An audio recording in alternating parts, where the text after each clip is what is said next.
Hey y'all, it's Courageous coming to you live all the way from Seoul, South Korea. I am currently in day 4 of a 2-week quarantine, and being pent up in a hotel for 2 weeks, it'll make you reflect on things. So I just wanted to take the time to really just talk about how I'm feeling about my upcoming surgery. For those of y'all who don't already know, I am going through voice feminization surgery on July 26th. My voice has always been one of my biggest insecurities. I feel like we as trans people, we can have a number of insecurities just about the way we look or the way that we sound. I've been fairly fortunate in a lot of ways, given that I am very passable. And so even though I'm visibly passable, for me, my voice has always been a really big hindrance for me. I have a pretty naturally baritone voice. I had a very deep voice growing up, and part of it was me trying to overcompensate as a man, trying to sound more manly, trying to sound more masculine, and now that I've transitioned to woman, that has definitely kind of bitten me in the ass. I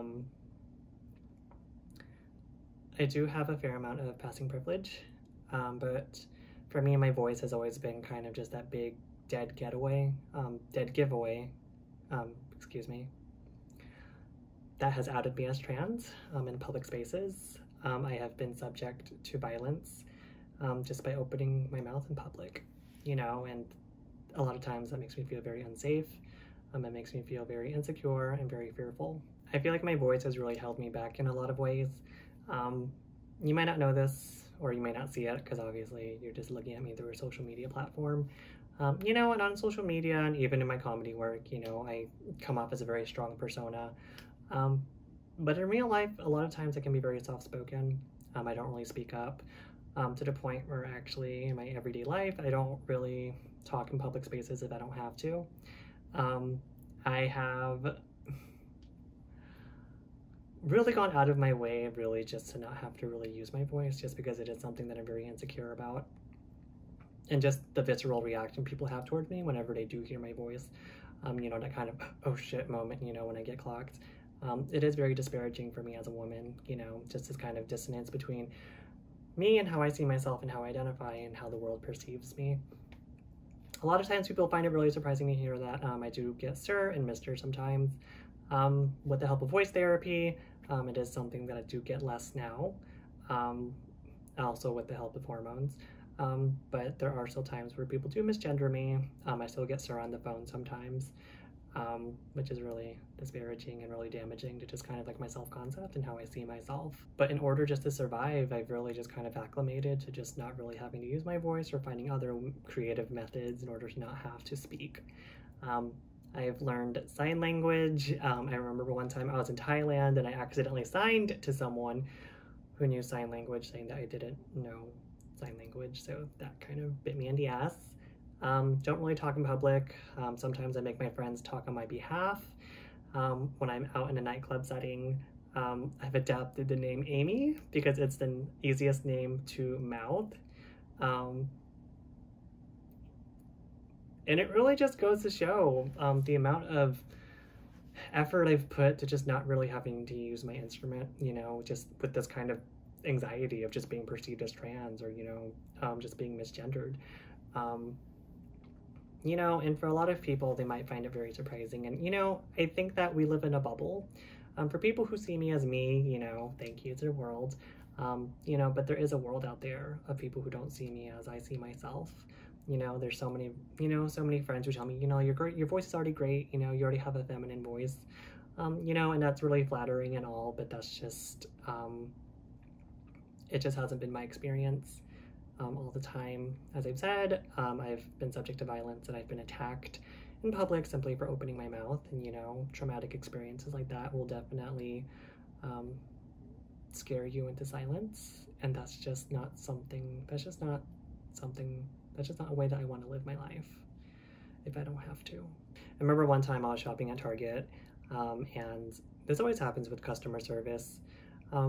In public spaces where I'm really just minding my own business, but the moment I open my mouth, there is still that kind of deer in a headlight moments of, what do I do? You know, just because they're not expecting this voice to come out of me. Right now I'm really trying to keep my voice feminine right now, but it's really exhausting, you know, and it's really something that I have to consciously think about trying to maintain. Um, Thank you to my awesome voice therapist, Jane Yee. I will put her information right here. I remember one time I was at Target and there was this cashier, you know, and at the end of the checkout, he was like, "Have a nice day, sir, ma'am, I don't know," which was uncomfortable to say the least. You know, if you don't have something nice to say, you really shouldn't say it at all, but you know, lo and behold, there it was. I feel like in a lot of ways it's really unfair. That I'm just really trying to mind my own business and just exist in this world as a human being, but have to be kind of cognizant of just the way I'm being perceived and just kind of my surroundings at all times. It is very exhausting. You know, a lot of times, you know, people target me, you know, seeing me as the woman that I am, you know, whether it's to hit on me, to admire me, you know, and people admire me for the woman that I am. They see me for who I am, but the moment that, you know, I open my mouth or they perceive me as trans, then it's all of a sudden my fault. You know, there is this kind of double standard and people thinking of trans women as being deceptive, when in actuality, we're just trying to, you know, be our own person. We're just trying to exist in this world, you know, and, you know, we as women, we draw attention to ourselves, you know, but just to have that kind of switch all of a sudden when it's really not our fault that we are who we are. And so for people to target us and see us as the women that we are, but the moment that they realize that we're trans, they're then subject to violence, it's really unfair. I wish that the world wasn't that way, and that's not the world that we live in, but here we are. I feel like my voice has held me back in a lot of ways, and this is the hand that I was dealt in life, you know, as a trans woman, and so if there is something that can be done to, you know, just elevate my quality of life, you know, set me up for a better tomorrow, I'm going to take that chance. I feel held back in a lot of ways and restricted, and, you know, there's things I want to accomplish in this life and I want to be able to shatter that glass ceiling, but for me, my voice has always been that really big hindrance for me, that thing holding me back. You know, and I don't want to put all my chips into the surgery and say that, you know, all my life's problems will go away because of the surgery. I'm not living under that presupposition. I think that's a very unhealthy way of thinking, but I do think that in a lot of ways that this procedure can help me in life. In an ideal world, people should be able to look and sound however they want, you know, without the fear of being perceived as any one thing. But that's not the world that we live in. And so, you know, I was really conflicted about going through with the surgery at all. You know, in a lot of ways, I felt like I was selling out, you know. I feel like I was kind of, you know, just kind of perpetuating cis-normative ideals, you know, or just trying to just perpetuate this notion that, you know, trans people need to pass in order to, you know, have a place in society. And that's simply not true. You know, and I salute the people who are willing to, you know, forge the paths those ways and to, you know, create the new norms for tomorrow. But that's just not where I'm at, you know. But those were the things that were going through my head. You know, there was that kind of shame or guilt tied to it, which was also not great for my psyche. But nonetheless, here I am, I'm doing a damn thing, and yeah. So the surgery started out as a dream for me about 2 years ago. I didn't even know it was a thing until actually a girl who had actually gone through the surgery recommended it to me. You know, she was like, "You're already so feminine, you're already so fishy," you know, but like this, the voice, you know, that's the one thing that could, you know, but I didn't know it was a thing, you know, and so I actually looked into it, and, you know, the surgeon was very reputable, he was the best in the world, you know, but all of a sudden it was just kind of like I was just, for a moment, just able to kind of dream of a life of possibilities, but the straw that broke the camel's back and why I actually decided to go through with it. I was at summer camp, and shout out to all my TAFers. I was at summer camp, and, you know, when you're in summer camp, you're dealing with a bunch of kids. For the life of you, cannot even bother trying to sound feminine. You know, you're just trying to get your voice out there, trying to get, you know, wrangle the kids and get them all together, you know, and so my voice was just going in all these sorts of different directions, and, you know, just really just sounding super masculine, and, you know, it was just, the sound of my voice always really irked me. Y'all know what I'm talking about, even when you watch back a playback or you listen to a video or a recording and you're like, ew, that's how I sound. Well, that's kind of how I feel all the time, 24/7, 365 days a year. But I was just at summer camp and I just had this feeling of just like, I am so tired of sounding like this. But that said, the surgery was just a dream at that point. The surgery, after everything, the surgery cost about $8,000, and you know, that's just not money that I had lying around. And so first of all, I had to come up with the money, and so I actually had to fundraise on GoFundMe. You know, and I'm very blessed to say that, you know, 166 of my friends and friends of friends came together, really supported my cause, and raised over $9,000. So for everyone who's watching today who donated, thank you so much for your support. I wouldn't be here without y'all, so I'm so blessed and so grateful. And I know that it's not something that I should ever take for granted. I know that there's a lot more influencers who have, you know, much larger followings that weren't able to garner such amount of support. You know, and to know that it's not just strangers who are donating, that it's actually friends or friends of friends, makes me feel all the more loved and supported. So thank you to everyone. You're making my dreams come true. So for those of y'all who don't know, voice feminization surgery consists of, imagine if your vocal cords are split up into thirds. What the surgeon does is they suture up the first third of your vocal cords to make it so that your voice can't access those low notes anymore. And it on average raises your frequency by about 74 hertz, which I know means nothing to some of y'all, but I think looking at the chart, it comes out to about 3 half steps on the musical scale. So in theory, if your voice is at a not super low starting point, that average frequency should be able to increase it to make it so that your voice falls into a feminine range.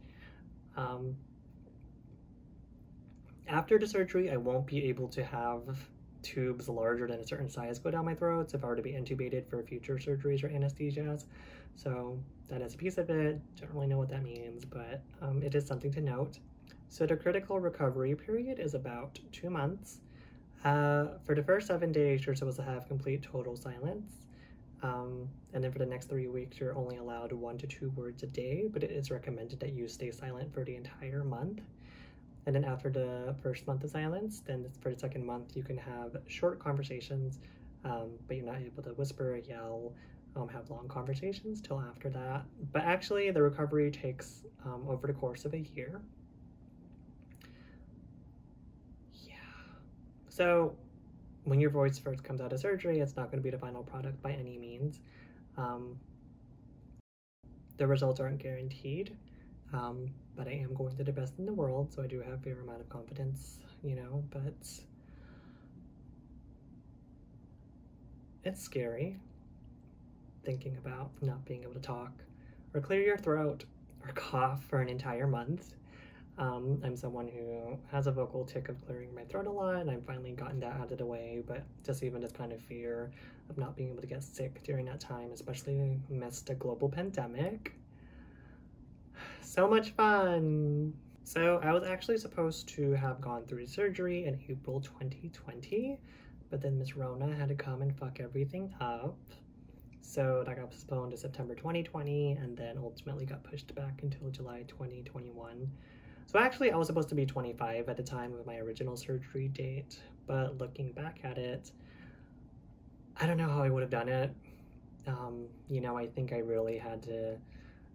really needed this past year and a half to just really sit with that decision, to really feel completely confident in wanting to go through with it.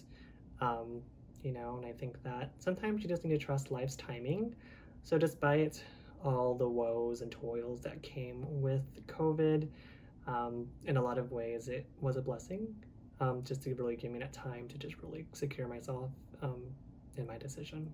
People ask me a lot, am I scared, am I anxious, am I nervous? And in a word, yeah. You know, there's so much uncertainty. I really hate going under. I just really hate that feeling of, you know, they stick a needle in and the next thing you know, you wake up and your life is completely changed.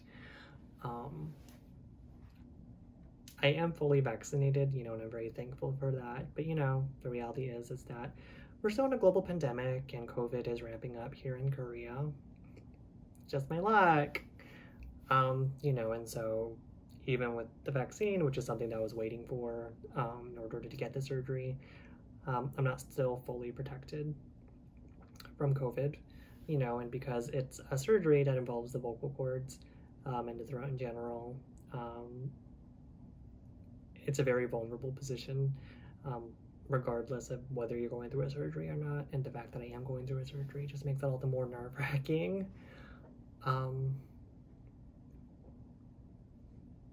Not being able to talk for a month. That's going to be fun, especially in a foreign country where I don't speak the language. Thankfully, I do have a friend with me, so shout out to Neela for being a real one, for accompanying me on this trip. So I'm so thankful for you. So thank you, Neela. I think the past year and a half really just gave me time to just really sit with my decision. I am a stand-up comedian, and in some ways there was something about my masculine voice that I prided myself on. Just whenever I performed, even in grade school, even through college, I just kind of went into like TV newscaster, TV host voice mode. A lot of times very deep, very throaty, very obnoxious. In a lot of ways, it was something that I really prided myself on. You know, to just kind of like be this woman with like this deep voice. You know, it was kind of a shtick that I did, and it was something that I really clung on to, you know, in a lot of ways. Just kind of made me, it was something that I hid behind. Even in my comedy, a lot of my jokes did rely on throwing my voice and making it very deep, very masculine, very unladylike. You know, it was very unexpected. It was something, there was something dissonant about it. Like, oh, she looks like this, but she sounds like this. You know, and for a long time, you know, I felt like, oh, like woman with a deep voice, that's funny, right? There probably was some internalized transphobia in there for sure. And a lot of my jokes really relied on throwing my voice. And so in going through with the surgery, it is a permanent thing that is irreversible. Well, technically it is reversible, but if you want to reverse it, you probably shouldn't even go through with it in the first place. Disclaimer. But I will lose my vocal range, and which is the goal. The goal is to be able to have a feminine sounding voice without ever having to try, you know, and I just think about how comfortable and just how relieved I'll feel when I never have to worry about what comes out of my voice. It's like I said, even with voice training, it's very exhausting, you know, just to have to consciously think about how you're being perceived or how you're sounding. It can be very tiring, you know, just to have to constantly think about how the world is perceiving you. It really wears away at you.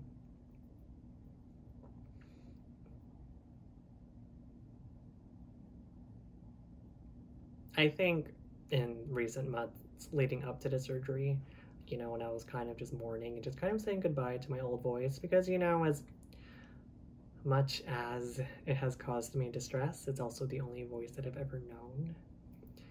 So we've gone through some good times, we've gone through some bad times, you know, but it's been mine, and now I am going on this new journey, for better or for worse, but hopefully for the better. I know that this is the right decision for me. In a lot of ways, I'm just really tired. It's been a long time coming, you know, and I'm looking forward to the future and what everything brings, the opportunities that await for me, and just really to just kind of start a new chapter of my life. Whatever fears and anxieties I may have, I know that it'll all be worth it. I know that I am in the best hands.